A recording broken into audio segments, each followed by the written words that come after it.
We are joined right now by former Secretary of State and Senior Counsel for Global Affairs at the ACLJ, Secretary Mike Pompeo. Secretary Pompeo, let me jump right off because we've got a lot of news going on today, but one of the kind of a breaking news international item that came about yesterday is that Iran is going to rejoin the nuclear talks with the remaining members of the P5+1 that put together this deal. The U.S. won't be directly involved. You said America will be less secure if we go back into this deal. Now that they're trying to move forward, even maybe without the United States, my first question to you is, what do you think the Biden administration does to go get ahead of this? Because it seems like to me the world is saying, well, and this kind of looking at how America's wielding its power around the world, saying, well, we don't have to wait for the Americans anymore. We can move forward with a plan like this. Secondhand, though, I'm also concerned about what we might be willing to give up just to get back into these discussions. Well, Jordan, it does appear that they're trying to move on. When they tried to do that during the Trump administration,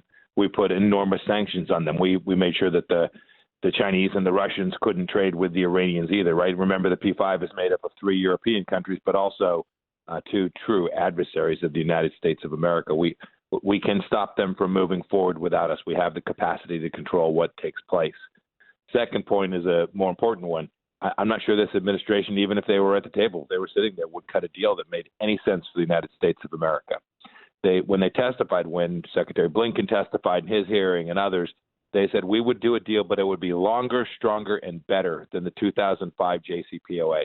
There is no chance the Iranians are re-entering these discussions thinking they're going to end up with deeper commitments. Remember, Jordan, many of those commitments from 2015 have already expired, including the capacity for the Iranians to sell weapon systems, to go back into that same deal, which is what the Biden administration has told the world they're prepared to do, right? We will lift all sanctions if you'll just go back into the old deal. Most of the major provisions have expired, and Iran will be on its path to a nuclear weapon in just a handful of years.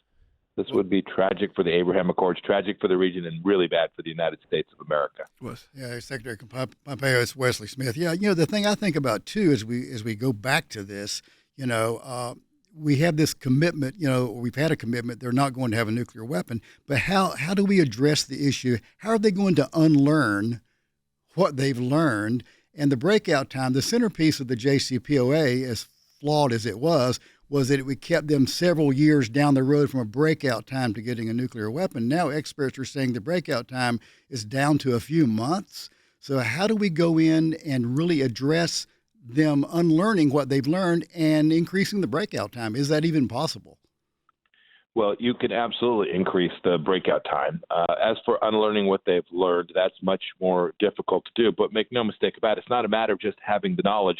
There are lots of PhD nuclear scientists that have the knowledge, but the ability to execute, the ability to manufacture, the ability to deliver, the ability to do all the components along the way in delivering a nuclear weapon that would wipe Israel off the face of the earth or to come attack the United States of America is very different from just knowing how to do it.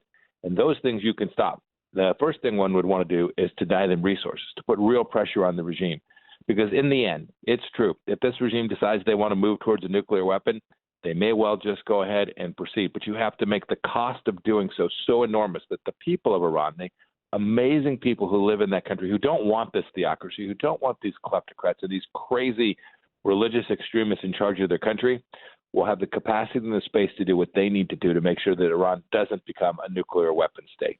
And we've heard from Jake Sullivan and others that the lid's off, and I think some of that, to your point, Secretary Pompeo, you talked about, is that some of these provisions that were the lid were already expiring anyway. So as this moves forward, is there a way for the United States, it's the sanctions, right? It's the kind of pressure to put on that regime, because and they're not talking that way. The Biden team is not talking at all about sanctions.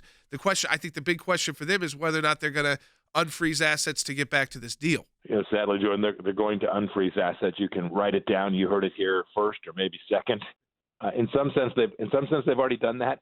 But when you have a sanctions regime, but you fail to enforce it, it effectively is giving up the sanctions themselves.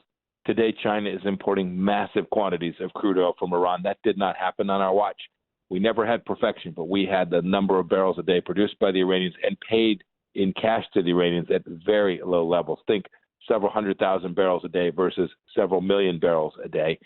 This administration just hasn't taken that seriously, and I think that has not only provided money and resources to the Ayatollah and this horrible butcher, Ibrahim Raisi, that is now the president of Iran, but it's also made them aware that if they continue down a path towards a nuclear weapon, the United States will fold, simply acknowledge that they're a weapon state, and try to manage the risk from there. That is really dangerous. And I promise you, the Israeli leadership knows this, the Saudi leadership knows this, the Emirati leadership knows this, and some group of them, I am confident, will do all they can to make sure that Iran never gets a nuclear capability they can deliver.